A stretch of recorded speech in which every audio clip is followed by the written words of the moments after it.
Jeez, there's really nothing to play lately. I've been so burnt out at Dandy's World, even though I need to do block mastery, but... Man, I'm so bored. What do I do? Wait. Why do I hear boss music? A tropical paradise built from a dream. I wonder, when did it go awry? Secrets shroud these once colorful halls.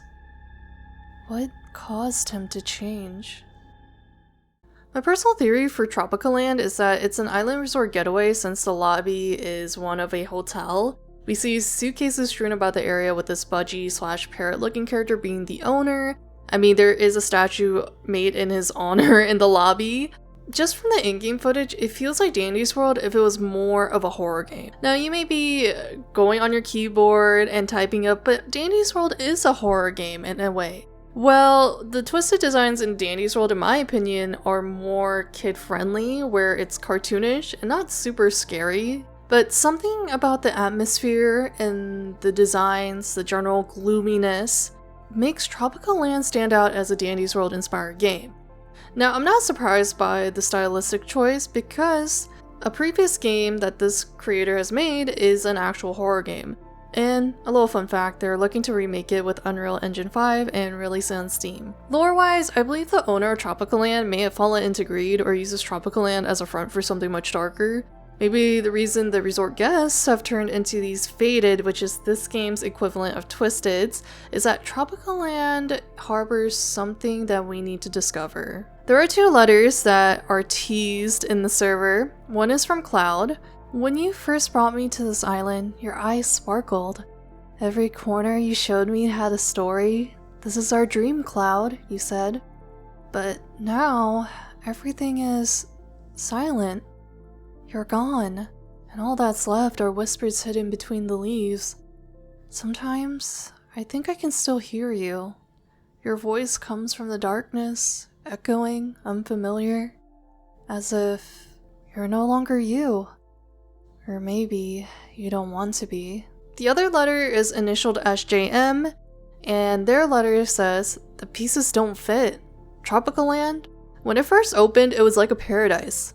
He was different, a visionary, but then he changed. There was something in his eyes, like they didn't belong to him anymore. This place is a mask. I don't know what lies beneath, but there's no turning back now." I can't wait to see what the story is going to be like. I want to see the lore unfold, and I can imagine it being really fun figuring out little bits of lore as you go on each floor. But of course, before we get ahead of ourselves, we should probably go over the starter characters, those being Tia and Milo. Tia, being a turtle, is slow, but is best at repairing generators, while Milo has faster movement speed in return for a slower repair speed. Personally, I think I'll be picking Tia because I like doing objectives more than distracting. As for other revealed characters, there's Nurse Catherine, which is of course your healer. I don't think we've seen a crocodile character in any of these Dandy's World inspired games unless there's some in an RP game that I have not played.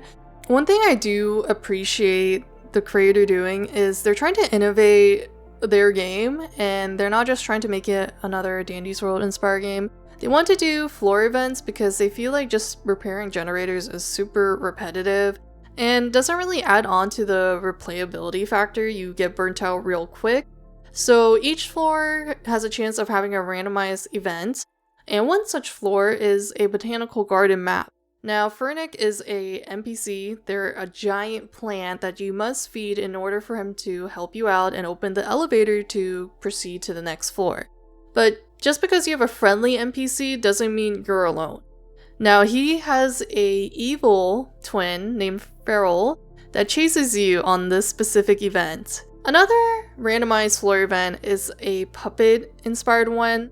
Now, it seems like they're taking inspiration because they have a game called Amaya, and Amaya seems to be a puppet in their horror game.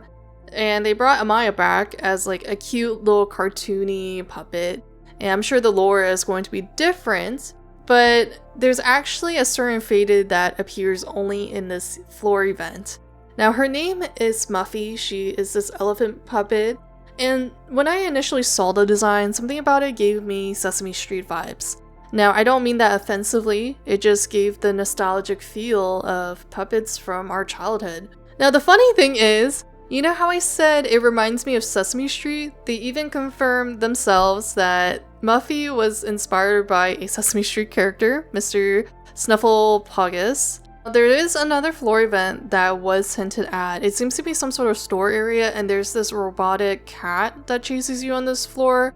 Do I know what you have to do on this floor? Not exactly, but it seems like you just have to avoid her while doing some sort of objective, and there may be some lore tied to that floor. Another thing I want to give kudos to is the animations. There's just something about them that makes the characters flow and come to life, like the small details of the clothes flowing. Other features that are planned is a roleplay mode. It's not just your regular old roleplay mode like in D&D's world, no. The cool thing is, they've confirmed that they want to add a feature where they allow players to purchase their own room and decorate it and just hang out and RP with their friends.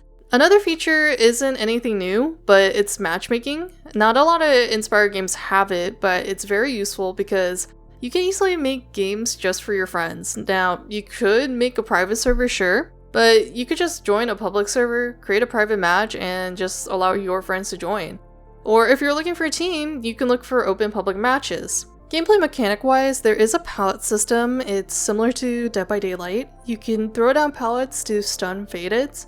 Another mechanic that they've hinted at is the ability to hide. What I do like is that there is a cooldown to prevent players from hiding there the entire match. Believe me, I know there's going to be some randoms you join and they won't help at all and hide the entire game. One last thing, the creator of Tropicaland got hate and death threats for a playable character, which is Lulu. Originally, her ability was based off a perfumer in Identity V.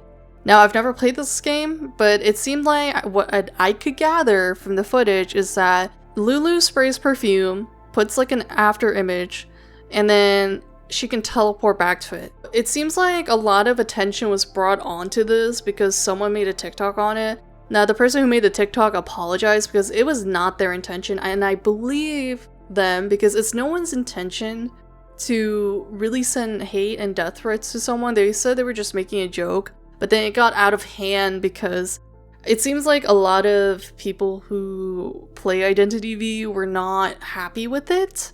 So the creator ultimately changed the ability for Lulu to something else, which is throwing the perfume bottle to stun the faded. Editing Lelia here, I feel like I have to actually be honest about this or it's gonna bother me. I was trying to be nice, but I shouldn't let my feelings or my fear of hurting the creator's feelings override my honest opinions. When I compared Identity V and Tropicaland, I cannot lie, the ability was pretty much the same. It's the same concept, spraying a perfume bottle to have a save state and being able to teleport back. It was way too close. Even if NetEase didn't do anything about plagiarism, I understand both sides of this debacle.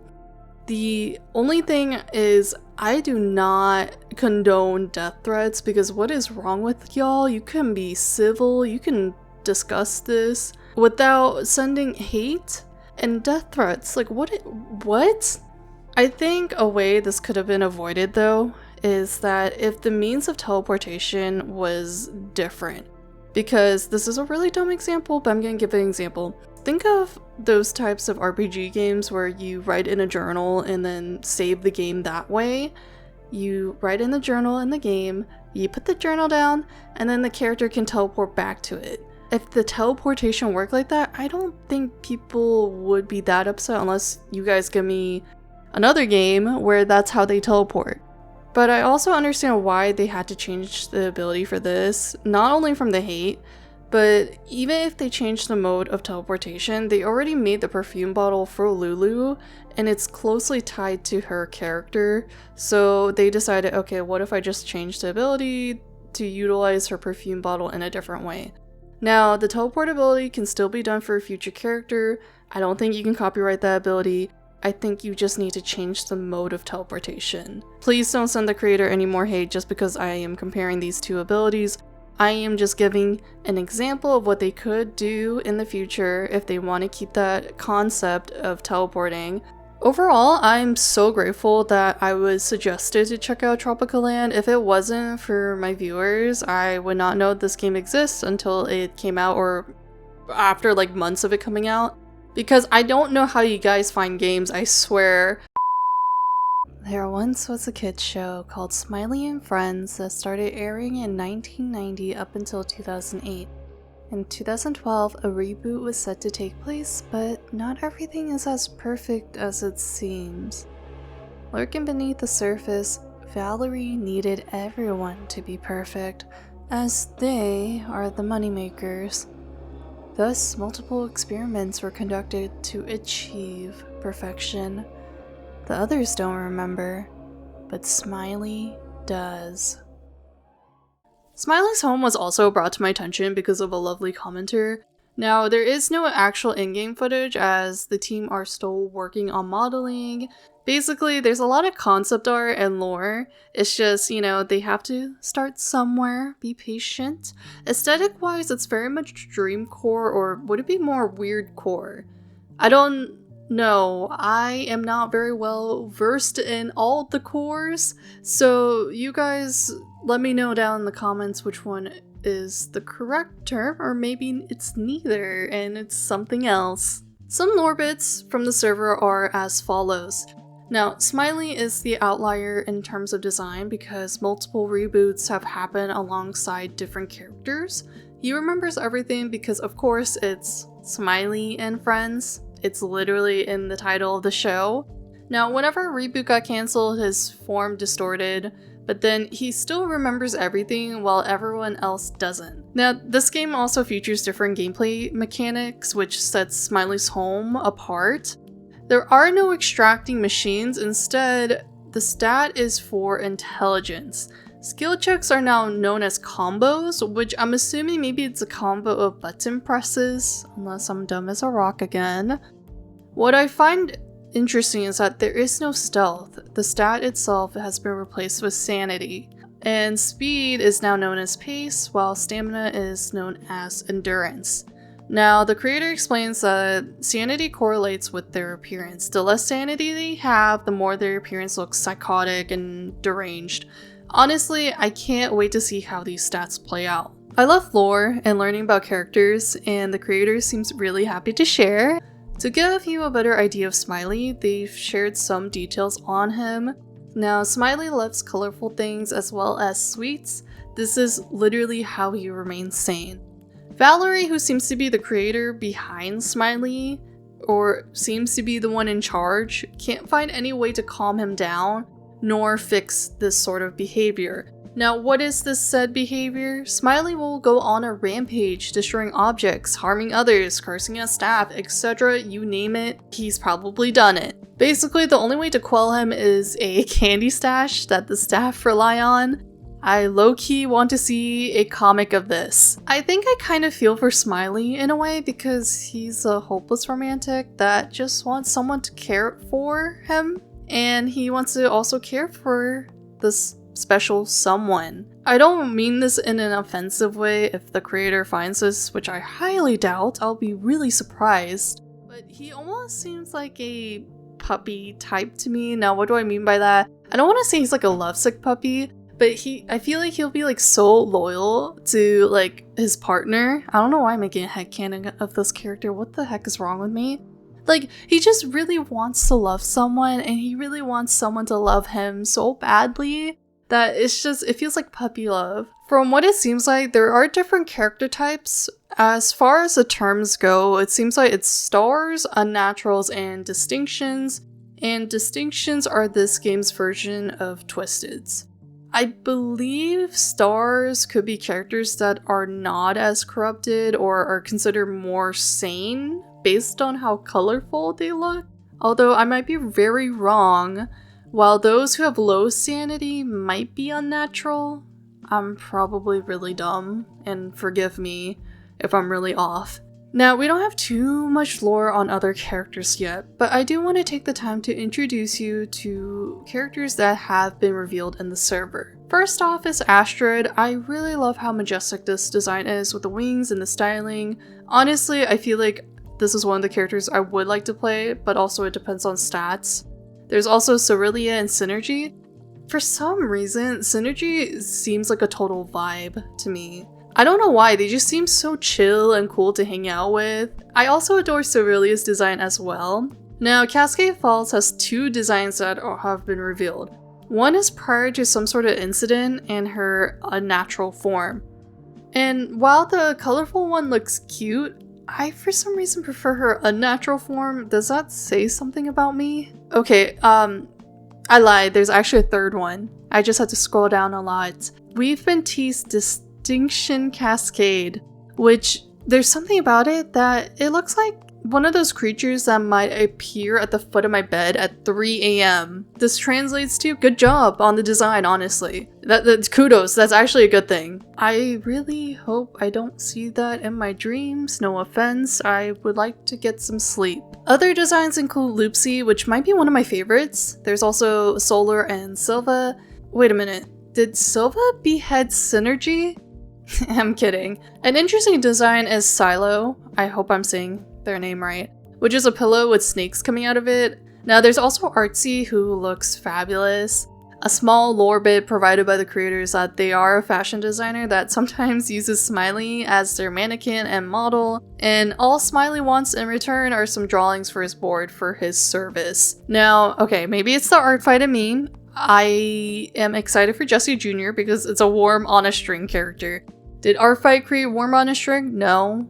Another fun design is Eden. There's just something about the legs that I like in this design. Not in a weird way, because each character has their own unique silhouette and form, and Eden is completely different, but also fits the aesthetic.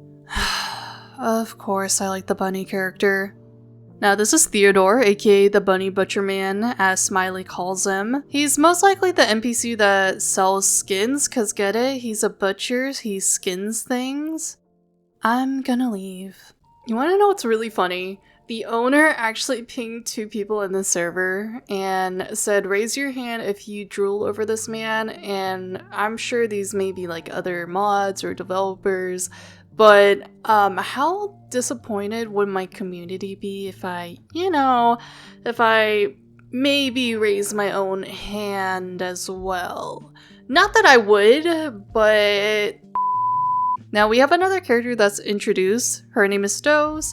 The line is in fact her nose, but something in my brain keeps seeing that as a mouth, and I'm so sorry. I promise I'm trying to see it as a nose, but it's just my brain. I think this is the first game where the token character has a parent. Smiley has a mother known as Mama, which is a harmless distinction that is also a floor event. She's just there and you can't get any research from her, but I feel like you can just vibe with her, honestly.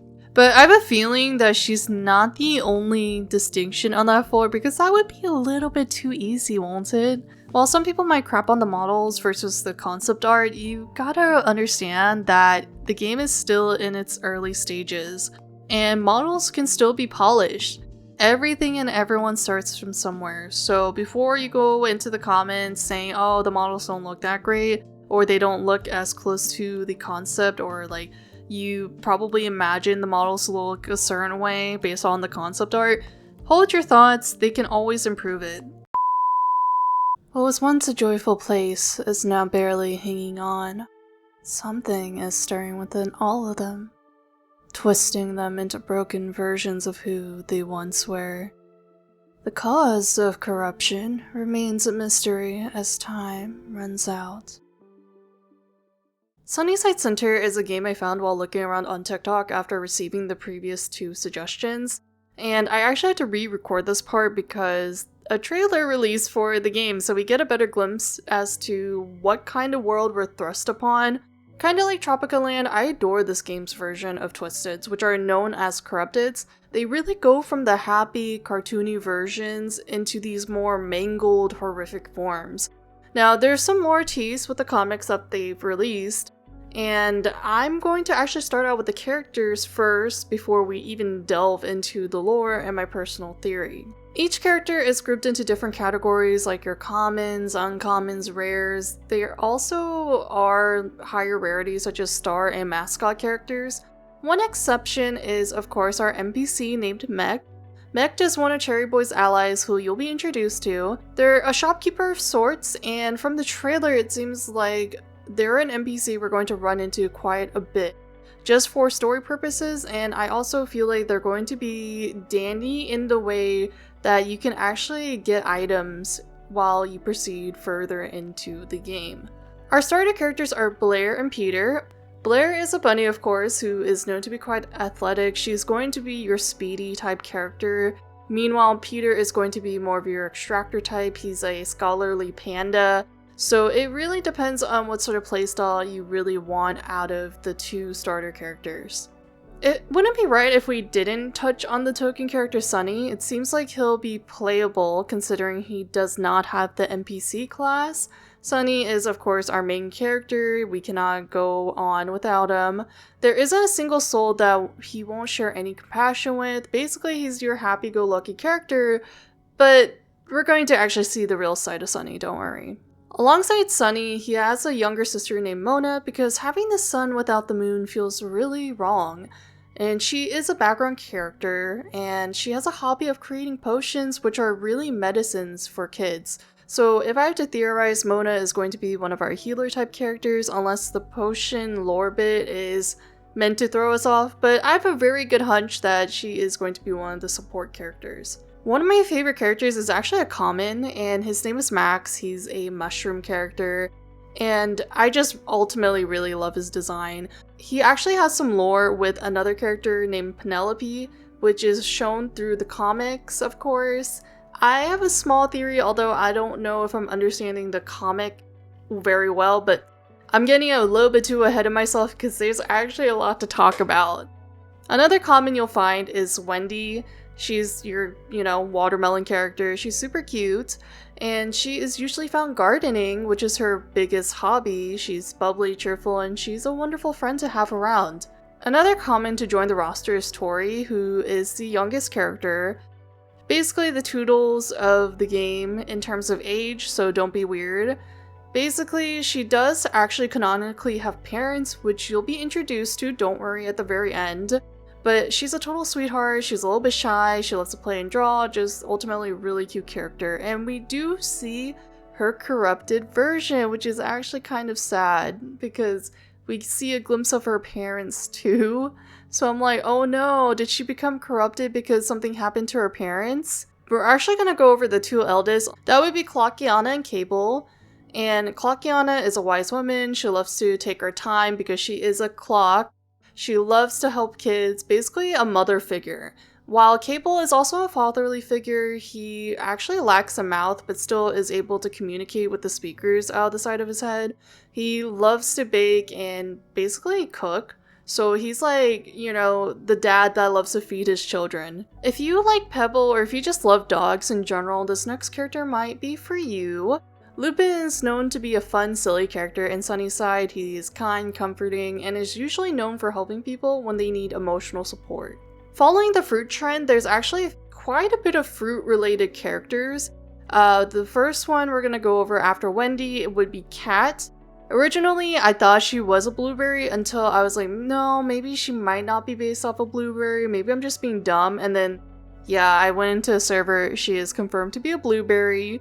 She's timid and shy. She is actually really elegant of a character because she's always dreamed of becoming a princess.